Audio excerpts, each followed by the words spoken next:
Hello, my name is Patrice Perkins-Hooker, and I am the President of the State Bar of Georgia. I am here in conjunction with the National Center for Civil and Human Rights to welcome you to our videos on legends who were engaged in the Selma to Montgomery movement. We hope that you enjoy.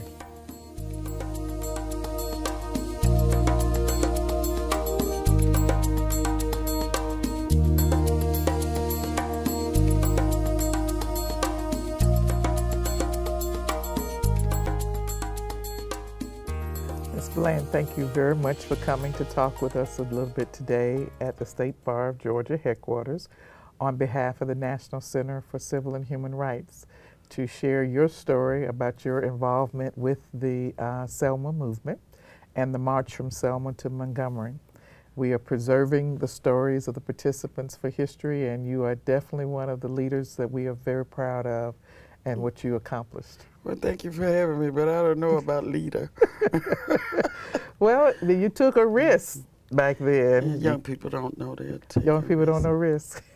Well, tell me what you did that you don't think was leadership with your involvement. Well, my involvement began with my grandmother. That's following.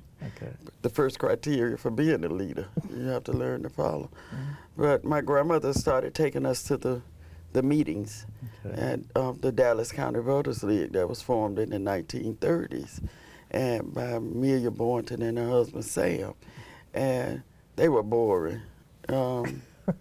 As a kid, you just don't get it. They would be talking about this thing called freedom. Now, my teachers had already told me that Abraham Lincoln freed the slaves, but these old people kept talking about getting freedom, and I'm like, so dumb.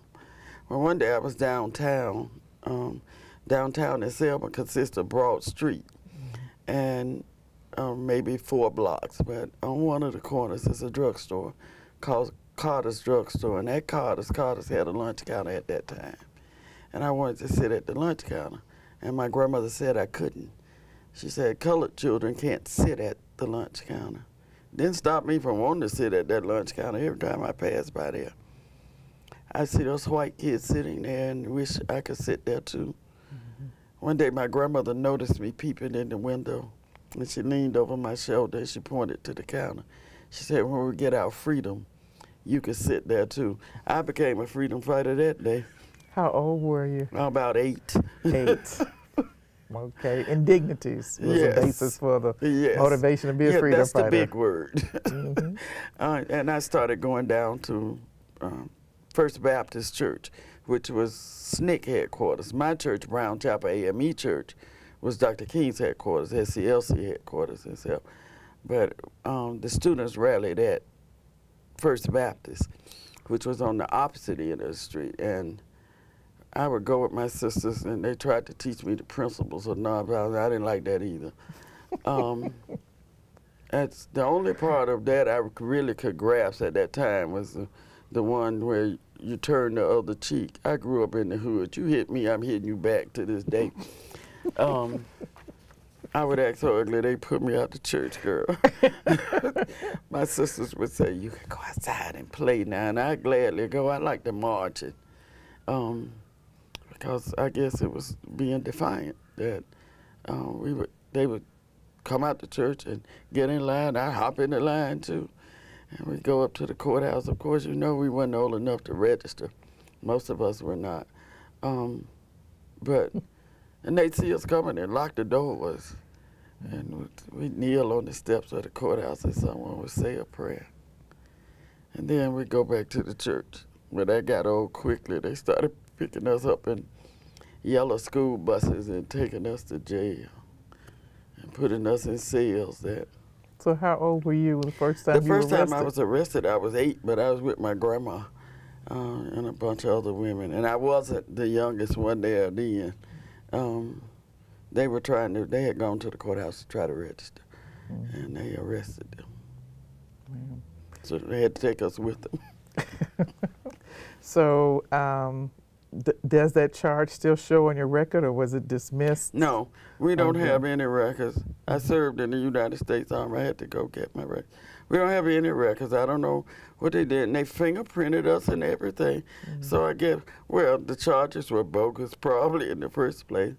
What is parading without a permit? Unlawful assembly. I remember getting arrested for. It was probably you. Are you an attorney? I am. You probably know that was illegal, so they probably just wrote something on there and then destroyed the records. I haven't seen any arrest records. I'm one of the founders of the National Voting Rights Museum and did a lot of research on that, and I don't remember seeing anything. So the National Voters' Rights Museum is in Selma. Yes. Is that correct? And it was formed by people who had been through that struggle to try to get the voting rights. We felt it was better to tell our own stories. Our own stories that the original idea was not ours or mine. It was Rose Sanders, our state senator's wife. My hood name is Ann.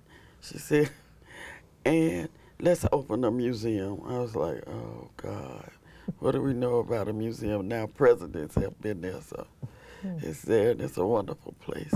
So leading up to the march that took place in March, the Bloody Sunday March, what were you just part of the group of students who were planning this activity or involved in the activity at the church? We were involved in the planning, no. In fact, I didn't know that there was a possibility that there would be violence on the bridge on the first march, which is now turned Bloody Sunday. I'm 11 years old, so I'm probably outside playing. And like I said, I only like the spirit of the movement, the marching and being with my friends. So when they lined up on the playground area of George Washington Carver Homes, I just got in the line like I always do. And when I saw the policeman, when we crested the bridge, I knew we were not going to Montgomery because I was a warrior. I knew the procedure. I knew when John and Hosea got close to the policeman, they would ask permission to pass. It would be denied. They would go down on their knees, and we would follow suit. One of them would say a prayer. After prayer, they would stand up, and we go back to where we started from. So that was the plan. That's what normally happened at every march where the police stopped us. So I didn't think it would be any exception. Then suddenly I heard gunshots and screams. I thought they were killing the people down front. Before we could turn to run, it was too late. They came in from both sides, the front and the back, and they were just beating people. You know what I remember the most are the screams. People were screaming. I probably was too, and screaming. People lay everywhere, not moving, bleeding, and you couldn't stop the help when you'd be beaten too. The gunshots I heard, nobody was shooting bullets that day on the bridge, to my knowledge. They were the tear gas canisters being shot into the crowd. And when the tear gas got to us, now we can't see, we can't breathe. You panic. If you could outrun the ones on foot, you couldn't outrun the ones on horses. And the horses were afraid. They were rearing and kicking. It seemed like it lasted forever. The last thing I remember on the bridge on Bloody Sunday was seeing this horse and this lady. And I don't know what happened. Did he hit her and she fell? Or did the horse run her? I don't know. I do know I could still hear the sound her head made when it hit that pavement. 50 years later, I can't believe that. And the next thing I remember, I was on the city side of the bridge in the back of a car, and my head was in my sister Linda's lap. And Linda was crying. And when I became fully awake, I realized it was not my sister's tears. It was her blood dripping on me. And I screamed, and she grabbed my hand, and we ran home. But we couldn't get to our house. Our house is between Brown Chapel and First Baptist. We couldn't even come the short way home because what a lot of people don't understand is that what happened at that bridge didn't stop at that bridge. It happened in the GWC homes all night long. They were beating people, running horses up the steps of the churches and going into the churches beating people. we made it into First Baptist, and policemen came into the church, and they were looking for someone with a red coat on. I had on a burgundy coat, and I'll never forget, he took that billy club and lifted up my collar and said, "Is this her?" I said, "No." I said, "Red, that ain't red." I never felt so much relief in my life. But it immediately turned to fear again, because they just started beating and ran you out to church. And I saw a lady fall all the way down the steps at the church, and we couldn't stop to help her. I don't know what happened to her, because if we had stopped, they would have beaten us too. So we made it to the house then. We ran into the house. And it was horrible. So your parents did not participate with you in that march? No. And they were home waiting on you? No. No, I think that was more traumatic than the being beaten on the bridge. My grandmother was out of town. My mom died when I was a baby, and my grandmother raised us. She was out of town. Daddy was not at home, and we didn't see him till the next day, and we didn't understand why he didn't come home, and we didn't realize it until he came home and told us that they wouldn't let him turn and come into George Washington Common. They waved him on, and he came back. The second time he came back, he was afraid to come back the third time to try to get in there, even though he had seen them carry me across the bridge. He said he thought I was dead, and I thought maybe he was there and they killed him or something. My daddy didn't come home, and you know your daddy make it right. Go beat up all the white folks' daddy.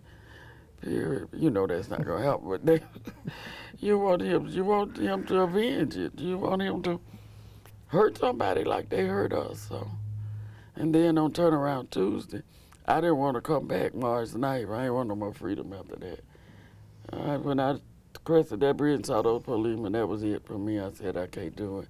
But they kept talking and talking. You know how sisters are, they tell you lies. They don't know what's going to happen. They just lie. But Dr. King was leading this march, and we had such reverence for him, so they pulled the King card. They're not going to beat Dr. King, come on. So I went, but I was scared to death. But this time, Dr. Abbott, at the parade, normal procedure, went back to the church. And then when Frank Johnson signed the court order, it was jubilation.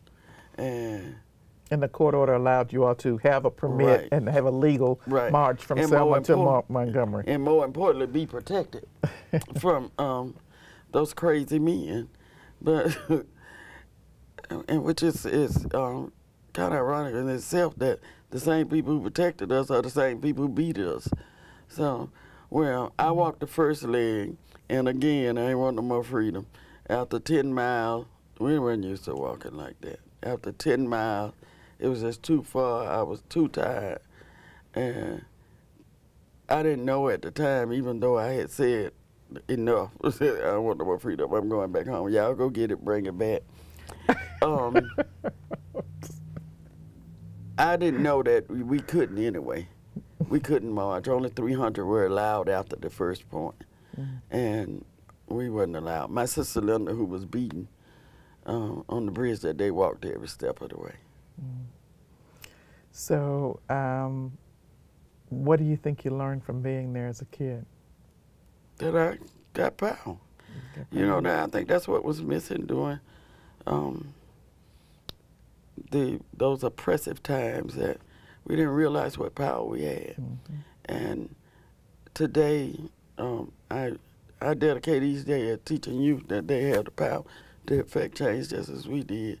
You get up and do something, you know, not just sit there and wait for it to happen. So did you stay in Selma after the march? No, ironically, I joined the Army, and then I came home in '89 on vacation, and people were in the streets marching and protesting. I thought I was reliving my childhood.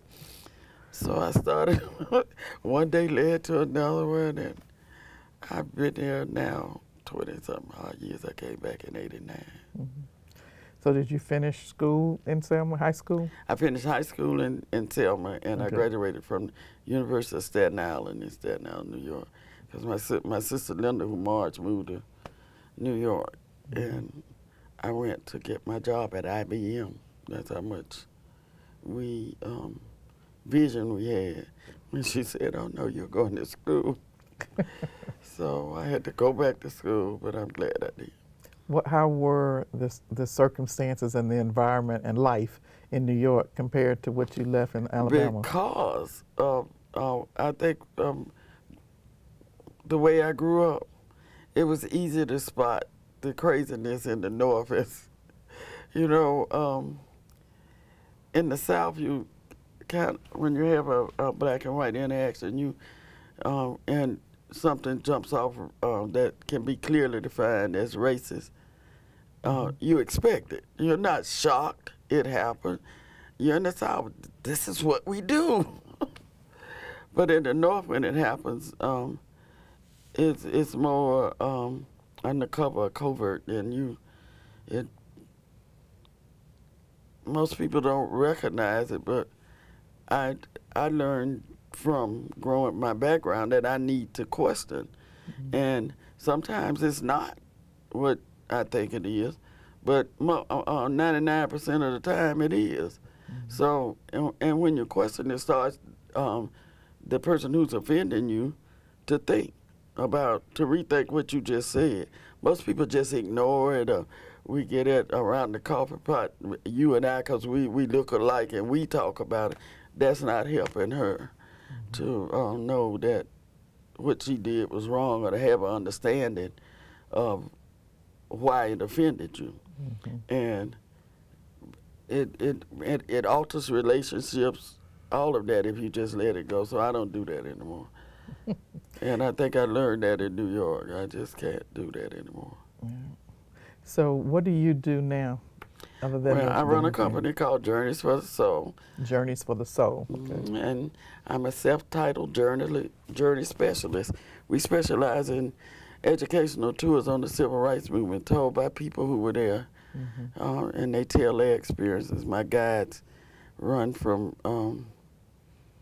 ages at that time.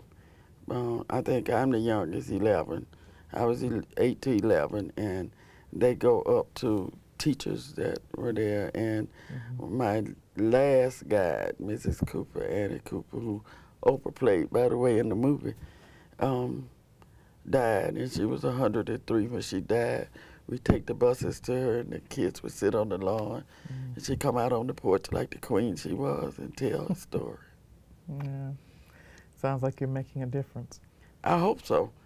I hope so. And judging by the mail I get and the involvement that children put on Facebook and other media outlets, saying what they're doing, and it's an excellent time for young people to stand up, and I'm proud of those who do. But they have such a sense of entitlement and everything. So we've given them so much. So we've come a long way since those times we just talked about. In an incredible way. Look at you. You're the president of the bus. Yeah, it's one of those. In Georgia, girl. It's one of those times in life. Yeah. But we do still have a long way to go, as Yes, evidenced by all of the struggle do. that's going on in other places where people aren't being treated fairly. And I think that's what happened in the, we got kind of complacent, didn't we? Well, I want to thank you, though, for sharing your story and coming back and talking to me. It's been a wonderful, wonderful opportunity just to hear your perspective. Oh, no problem. Your experiences. Anytime. You're pretty close. Am I done? I think we're wrapped. Right, Mr. Bailey? Very good. Thank you. I hope you enjoyed this video. I encourage you to get involved and find out more information on the civil rights movement at the National Center for Civil and Human Rights. Thank you.